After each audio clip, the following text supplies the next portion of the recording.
The Construction Record is brought to you by the BC Construction Safety Alliance. Through programs, services, training, and consultations, the BCCSA is making safety simpler. Find out more at bccsa.ca.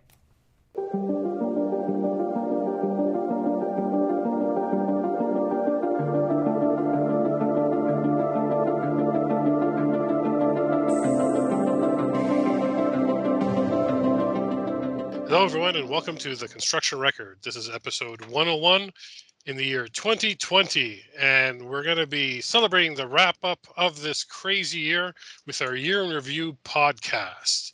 And I've assembled the great crack news national team of the Daily Commercial News and Journal of Commerce for this podcast. So joining me today is Lindsey Cole, DCN-JOC editor. Hello. Angela Gismondi, staff writer with the DCN. Hey. Russel Hixson, staff writer with the Journal of Commerce. Hello. Don Wall, staff writer with the DCN. Howdy. And the other voice that you're very familiar with if you listen to this podcast a lot, our digital media editor and co-host of the Construction Record podcast, Warren Frey. Hello. Folks, thank you so much for getting together today so we can give our listeners and our readers who give a listen to us hear our thoughts, I guess, on the stories behind the stories of this crazy year of 2021. I guess it's not an exaggeration to call it crazy, based on what we've seen, right?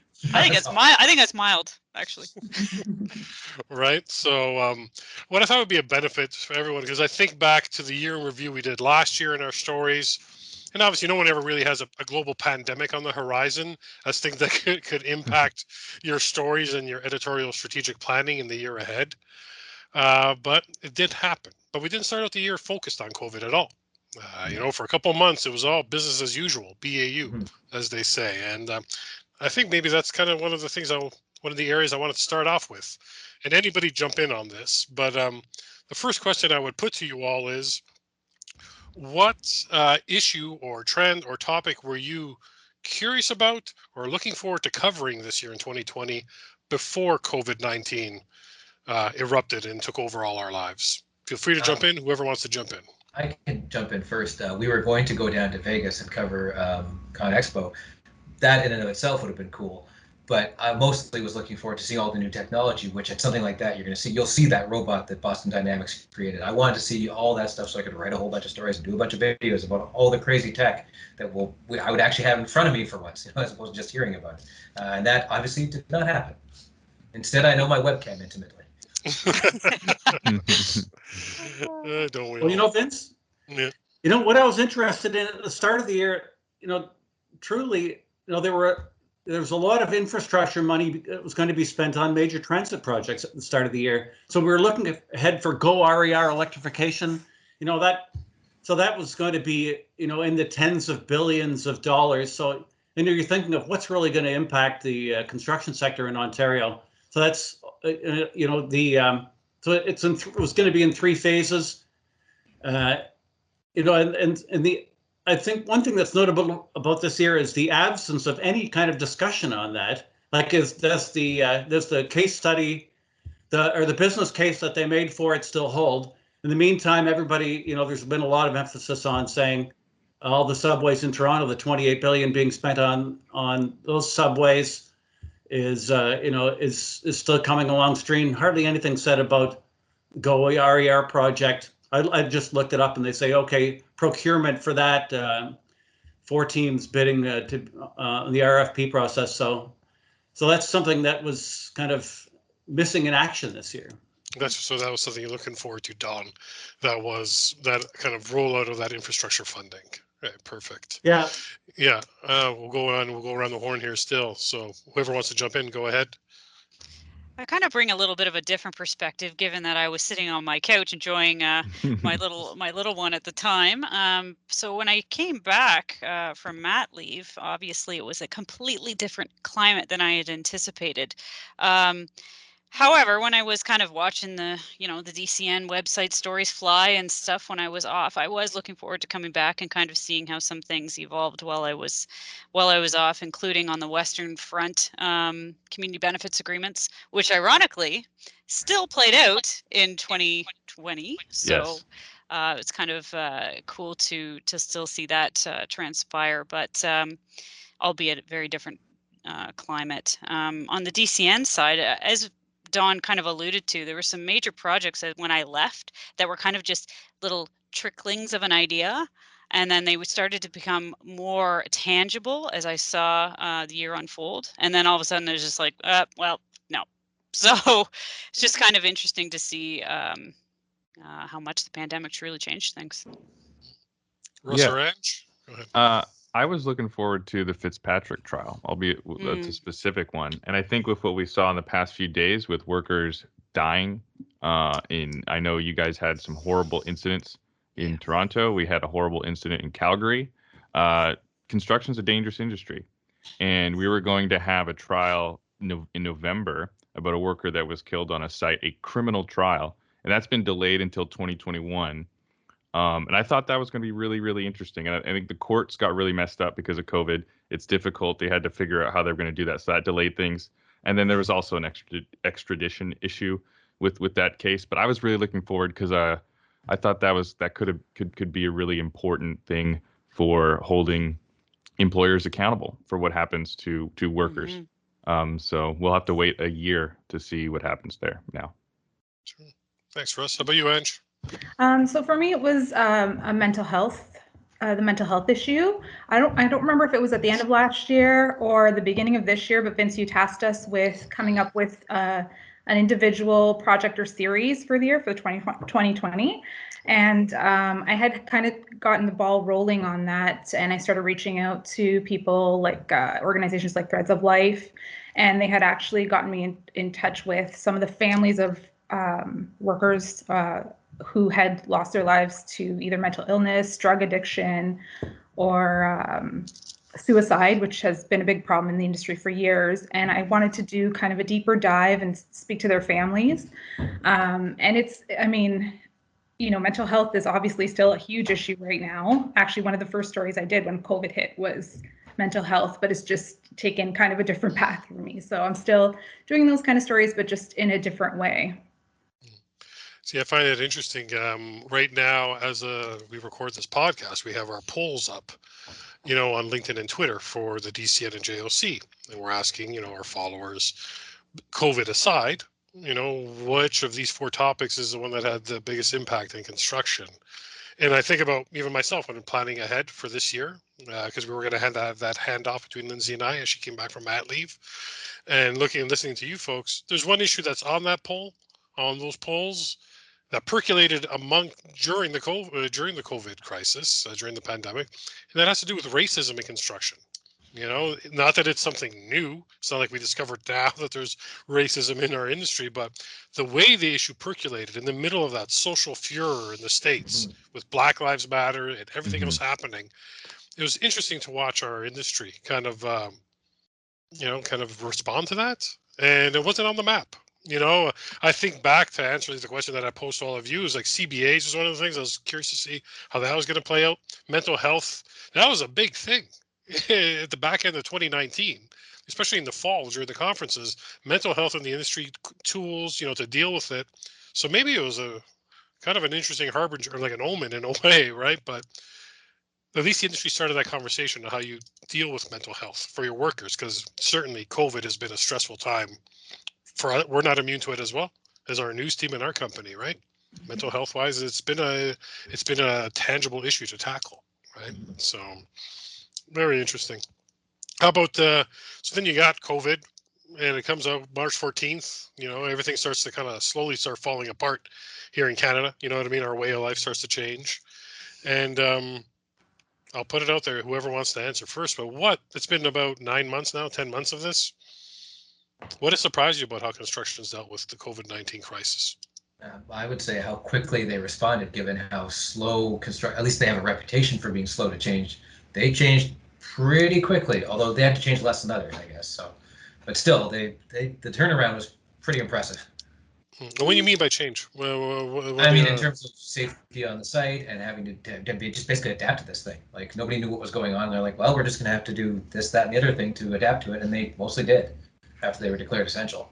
And in Ontario, it was a little different because they were some of it was, some of it wasn't, but they had a little more time. But they did adapt and mostly succeeded, from what I can tell. Yeah. Vince, what struck me, I noticed, so the League of Champions got going. That's an association that deals with health and safety. So all of a sudden they're having to pull together their programming, and they're asking people, how do we lead our sector through this? So they have a few of the sessions had different, dealing with different issues, but so leaders had to lead, to quote, a notable person in Ontario. So they're, so they really had to decide, there's no script for this, no playbook to work by. So they had to say, okay, what do we do? How do we change our whole way of organizing our meetings and dealing with staff, drawing up new plans again, as I say, no playbook for any of that, putting things together, holding regular meetings, meeting with our staff, holding staff meetings. And also, one other point that I've noticed, so some of these the stakeholders and the leaders of associations, they're having to deal with issues that are broader beyond the sector. Sometimes they advocate for their sector. Construction sector wants this, and other sectors may want something that's opposed. But anyway, we're representing our members. But here they're asking, okay, who gets PPE first? Who gets the vaccines first? So people are taking kind of a statesman-like position and saying, it's so unlike maybe in other times, we want the face masks first because we got to keep working. No, they're taking broader points of view. So it's kind of interesting to watch people how that played out. I actually think it's interesting to that COVID brought to the forefront some things that I think would be obvious sanitation practices that actually hadn't been happening, and the stringent protocols that were put in place as a result of that. So to me, and we've done several stories on it, and I know everyone who's listening can probably relate to this, but the bathroom facilities on a construction site are less than glamorous, and that's fine. I don't think anybody's expecting the Ritz, but at the same point, now that this is in play, it's completely changed site practices, cleaning, and I hope it sticks around, despite whether a pandemic is happening or not. Just for, I think, to go along with the mental health aspect of things, I think some construction workers kind of deserve to have a little bit better site sanitation facilities. So that's kind of where I saw some notable changes. I'm going to be honest, and I'm going to say that I actually was surprised that there weren't more cases on construction sites in Ontario. I can't speak for the rest of Canada, but looking at the big picture there, it was pretty good. And that's like the other people said, it's people been contractors and project managers have been stepping up and taking extra safety protocols and social distancing on sites and that kind of stuff. So that's when I talked to them, right after COVID hit, it was kind of, they all said, like Lindsey said, it's something that they should have been doing all along, these increased sanitation protocols and stuff like that. So they're just, and same with the digital stuff. They're, moving to digital quicker than they were before. And that's, again, because, COVID kind of accelerated everything. So it was going that way, in a year or two, they would tell me, but because of COVID, we did it quicker. So it's just something that I've heard. Perfect. Thank you. Hey, Russ, how about you? Yeah, I mean, Angela just touched on what I was going to say is, construction is notorious for being a very slow dinosaur industry when it comes to adopting new things and changing. And I was shocked at how quickly they were able to integrate new technology and do paperless things and do video conferencing. All these things I thought would be more of a difficult thing, because we all have been to conferences where people talk a lot about, oh, we want to be more techie, and then it's just a lot of talk and it takes forever. But just within a few weeks, we had a lot of these people, they just switched over so quickly, and I was very impressed. I was thinking back to our first few podcasts we had recorded when everything was just unsettled, right? We had breaking news. It felt like almost every late afternoon here in Ontario, breaking news in BC.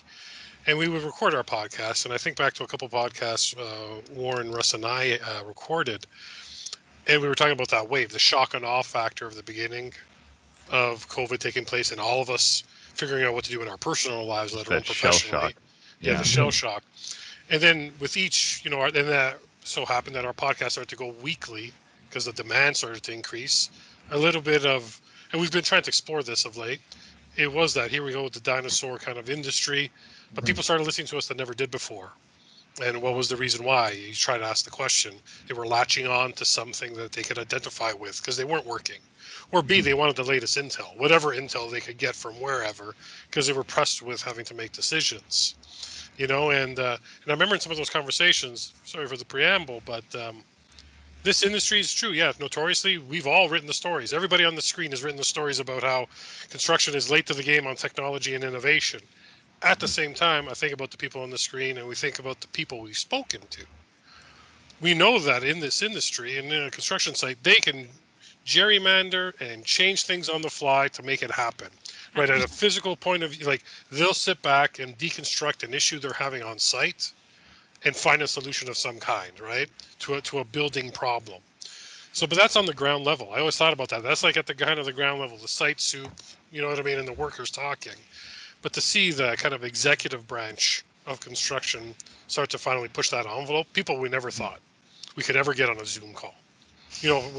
Speaking at it from our point of view, right? Mm-hmm. But I think it's on point. It's interesting to see how they kind of saw it. And I found, too, the requests we were getting to be on the podcast were an indication of some kind of change happening in the industry. All of a sudden, the people that were changers, trying to bring change to the industry, felt confident enough to talk about the change a bit more. People advocating to hit the reset button around the manufacturing and supply chains. Now's the time to go domestic, stop, kind of the anti-globalization kind of movement. And then just going paperless. People all of a sudden starting to rely on, just going to digital and social media to share information. I thought that that's what surprised me. But it was out of necessity, right? Necessity is the motherhood of a lot of things, right? Yep. And it seemed to push the construction industry that way. So I found that interesting. So here we are at the back end of the year. We got to look ahead.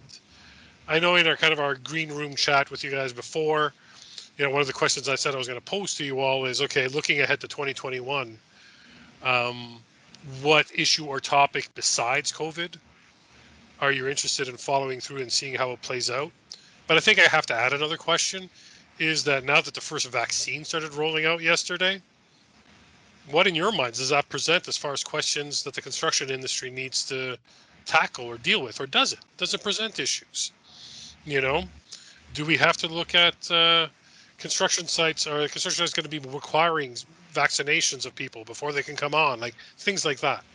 So I'll open up the door first to anybody who wants to talk about what they're looking forward to in 2021 as far as covering it topic-wise. I would say, and I've said this before about other when we've talked about virtual conferences we've gone to. Now that they've adopted all this stuff, do they ever go back to meeting in some place to talk about this stuff and pay lip service to technology? They don't have to anymore. They've already done it. So are they going to bother? Is this going to be the way? And is that going to mean they get things done quicker because they're doing it just virtually and they're drawing from a larger pool than they could before, or doesn't it? Or does everybody just kind of go back to the way things were because we can? I don't know what the answer is, but it'd be interesting to see. Mm-hmm. Yeah. You know what, Vince? I started off, I talked earlier about billions being spent. So now there's really going to be billions spent this year. So once, speaking of the vaccine, and so Minister Freeland is saying, once we get the COVID under control mid-year, that's when they're going to unveil, all those billions, 75 billion to 100 billion over 3 years. So that's $33 billion to be spent possibly, as of July. There'll be lots of hands out for that. So it'll be interesting to see the way that's being spent. And that's on top of, the 20 or the 10 billion handed to the green infrastructure, or the CIB, Canada Infrastructure Bank. Will they finally get some traction at that bank? They were handed this, they didn't show a tremendous amount of competence. They never got they never really got going the way everyone hoped they would. But now they've got this platform. It's all green building projects. Tons of money for retrofits, which originally we used to think, okay, the green building sector is all going to be these wonderful projects with flying solar panels on the roof and wings, but now it's just going to be tons of retrofits, all the money going there. All those old stock of buildings are going to be redone. So it's maybe not spectacularly beautiful buildings, but lots of money in there. So anyway, once again, tens of billions of dollars to be spent, and it'll be interesting to see if that rolls out and and helps kickstart the economy out of the the way we need it to happen. Perfect. Thank you, Don. I think touching on that, Don, is the balance between, economic prosperity or recovery, I suppose is a better term, and the human side of things with a vaccination rollout. And I think that goes generally, not just for construction too. But to me, that's a good question, Vince, about the vaccination rollout and how it impacts construction. There has been some buzz. Don just did a story, as he alluded to earlier, I believe, with regards to who should construction workers kind of be bumped up the list when it comes to, because they are considered an essential service. Should they be bumped up the list or shouldn't they? I'm not going to decide that, but I mean, it's definitely something that's being debated and discussed. I think that what the government has been saying here in Ontario, and I think across the country as well, yes, this vaccine is absolutely a ray of hope and a ray of light, but this doesn't change what has currently happened. And I think protocols have to stay the same regardless going forward. And then I think there's also a changing landscape for the construction industry when it comes to future projects. And I think I'm interested to see, yes, we have some big players going to be doing some bigger projects. But as Don said, there's some little things that need to be done. And I think there's been a lot of discussion, too, about the small and medium-sized guys. What do they do? What's going on? What's going to happen with them? Is there a recovery slated for those guys who've taken a major hit? I don't know. So for me, I'm interested to see how that pans out, maybe for the little guy. That's what I was going to say as well. I'm, I guess, focused on the pipeline of projects, because a lot of people talk about, going into this year, there was huge pipeline of projects. With, of course, COVID hit, changed everything. And now people are concerned that what they're working on now is kind of a delay from earlier in the year, and they're worried about, they're not going to have work next year. And going off of what Don said, the government funding as well, is it going to be there, or, has it all gone to COVID recovery efforts? And are they going to be cutting back on infrastructure funding in the new year? And what is that going to mean for the smaller businesses, or even the larger businesses, if they don't have those big infrastructure projects to do, if more projects get canceled and stuff like that? So that's what I'm interested in going forward. Cool. Will you, Russ? Yeah, I got two things. On the vaccine question, I'm fascinated to see if they have certain critical healthcare projects or defense projects or, massive economic boom projects where they just designate them, this is critical to our national security, to our country, and we have to have people on there vaccinated. Whereas, maybe, a high rise, apartment building, they're like, that's not a critical thing. Maybe they triage it like that. I don't know. Because there's not going to be, widely available vaccine probably for a little while. So that's something that I'm curious about, because I think there's definitely going to be some projects where the government is going to be having discussions like, this is a crucial thing, like as important as, maybe like if it's a hospital or something. So I'm curious to see how that happens. And in terms of like looking to 2021, I think I'm going to echo some of the things that what other people are saying. But we've had like a massive global mental trauma. Like everyone is going to have this kind of PTSD going forward. And while there were a lot of projects that were already being built when the pandemic hit, I'm fascinated to see, because every municipality, city, project owner, developer is sitting down right now thinking, okay, what do we build next? Because that's probably completely changed. In terms of like, like a city or the government, they're like, usually you just go, oh, let's build bridges, let's build roads, let's build, this or that. Do we add certain things to that infrastructure, like data centers, like, different things like that? From a developer standpoint, do you stop building office space? Do you change the kind of office space that you're building? Because human behavior is going to be different now, and you have to design for that. Because I don't know, I walk around and if someone goes to shake my hand or give me a hug, I get like this twinge, like it scares me. And I think that's not going to go away right away once people start getting vaccinated. People are going to have this collective cultural trauma around this that it's going to take them a while to.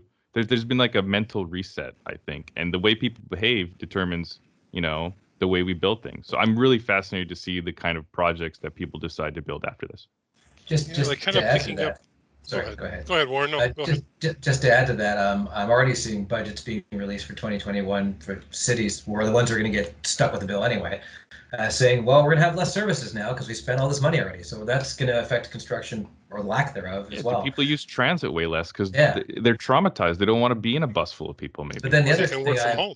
Exactly. But then you have this whole thing of people moving to get bigger spaces so they can work from home. But also these, like I'm looking at them right now, these office buildings aren't going anywhere. So what are they going to do with them? They're going to do something with them. They're not going to tear them down.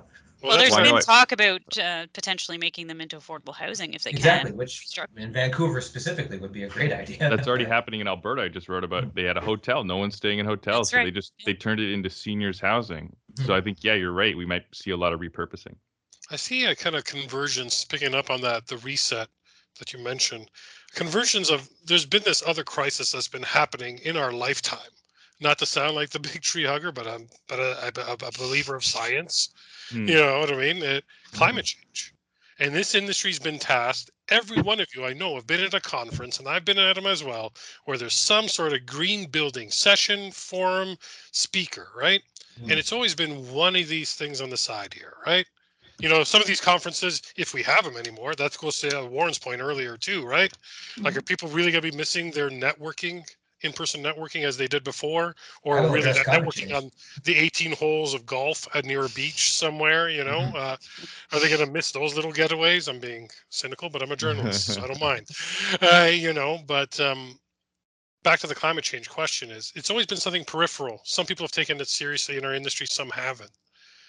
Now that everybody got driven to work from home, besides the most people that had to work from home, you have these empty office spaces. What do you do with them? Can you make them palatable for the return? What kind of renovation has to happen in there? And then when we talk about schools, all of a sudden schools started, for those of us that have children, we started to hear the conversation about the HVAC systems in the schools that have never been addressed for 30 years, 20 years. And now it's like, well, how do we retrofit that greener? Is that going to be the thing that drives construction? You know what I mean? Like, besides the necessary construction, I don't know if I'm not saying this is the answer. But the retrofitting of buildings, because they are such huge energy hogs on this planet, right. 30 to 40% of the energy, right? It drives these big buildings, right? To maintain them, the HVAC. Is that going to change? I wonder, because it is a reset button, because people's behavior has changed, which means that people care about has been reprioritized, I think, on a massive scale that we haven't seen in my lifetime. Well. 100%. And are we going to be quick to forget? That's what I'm curious. Like, I mean, it has been traumatic, right? But the way our society can be sometimes, it's like one disaster to the other. And I know we're talking about stuff that's not in construction, but I give you an example, like school shootings in the States. After a while, it's like, oh, there was another one. The impact always seemed to be a little less. Yeah. Becoming desensitized. Crazy, right? Because it's so horrific. Yeah, right. So what happens here once those vaccines are going in everybody's arms? Do we forget what we've endured? Until the next one. Right? Until the next one, right? Like, it's an interesting time, and it's interesting to see where this industry goes, right? As far as heavy civil construction, like residential versus commercial, like what happens? And I guess we'll be there to cover it all. So that's the one thing. Hell of an evolution. Yeah. In a very short period of time. So I don't know, as we wrap up kind of our in the end, what did you think of this year in total? Like, it has been scary. I know I can speak from my point of view. It's been challenging for us as a newspaper that covers the industry. I'm not totally one of those people that's saying, man, I can't wait till 2020 is over, kind of dismissing it, because I think it reminded us of the things that are important. Like, I know maybe I'm being Mr. Glass half full now, but right, for as awful as it's been, and there have been some horrific deaths and healthcare systems brought to their knees, it's made us all value things a little differently, I would think. We value our time with our family and friends more now because it's been taken away from us to a degree, right? So, but I don't know how it plays out in the industry. When's the next big conference? Does anybody know? And what is it? Is it virtual? I bet you it is virtual, or it's a mix of the two for sure. Well, I don't know. Are you going to be able to get people to cram into a, meeting center anytime soon? I'm not sure if you will be able to, even if there is a vaccine. I think people, I'm nervous. I don't know if I'd want to do that, even if, because I'm kind of. Planes. Like, my behavior's WestJet changed. keeps begging me for my business. I'm like, I'm not giving it to you, WestJet. It's not happening. Yeah, Vince, you mentioned, what it means to us as we're a news entity. So, it's really impressed upon me, how it was kind of exciting for a while there. There's a real urgency, and every hour mattered. Like, there are thousands of people looking for answers, and we were there. We had to serve it up. We had to really work our networks and find out what the information was. Everybody was on the same side. Like, we got everybody's cell number, figuring out, okay, what went on this weekend, what's open today. So there was, the value of our industry is, in our publication, our website, in terms of, providing answers was proven pretty significantly this year, I'd say. Yeah, I agree with you there, Don. Especially coming in off of a year off, I was just kind of thinking to myself, all right, let's just, ease into things. Nope. So much. But that's all right. I was very impressed with when I did come back to see the amount of content we were producing, but also just like hour by hour, like you said, it was really, really exciting. Unfortunately, it's because of a pandemic, but from a newsroom standpoint, we are journalists at the end of the day. Yeah. I think that's the impressive thing. Like, I know I may have said it to a few of you maybe during some of the meetings, but the responsibility that this team was tasked with. So for our listeners or our viewers who are seeing this screen and our listeners listening to us, the responsibility was not lost on us. I'm not trying to be too heavy about it, but this is the news team of record as far as these two publications and this podcast that covered a pandemic exploding, erupting, and seeing it through. Like, we took that responsibility seriously. So I hope our listeners and our readers took that to heart. We tried our best day in and day out, to keep everybody updated. I think this team did a fabulous job, not just because I lead them, I'm one of them. You know what I mean? And I'm really proud of all the work you guys did. You guys kept this industry informed with the latest and the best in information that we could gather. So kudos to all of you. You know what I mean? It was a job well done. Really, it was. So with that, any parting thoughts other than happy holidays, Merry Christmas to everybody who observes it. And with that, I'll leave it to you guys to say goodbye. Go ahead, folks. Wishing everybody all the best in the new year. Hopefully a better 2021 ahead of us, and bye-bye 2020. Yeah. Thanks for listening, everybody. Hopefully we'll have some really, good content in the new year to share with you. Yeah. Thanks for listening. Mm-hmm. Yeah, right. we're making lots of good plans for the new year. Trust us, the team is looking ahead, and more and better for the new year. So see you around the bend. Trying to do new and interesting stuff, including this video right here. And then I reiterate what Lindsey said. Take a hike 2020. Angela, anything else to say? Just thanks everyone for a great year, and looking forward to 2021. Happy New Year. Okay, with that, listeners, stay safe and have a good holidays. Thank you, everyone. This episode of The Construction Record is brought to you by the Greater Toronto Sewer and Water Main Contractors Association. Clean water, our goal, our future.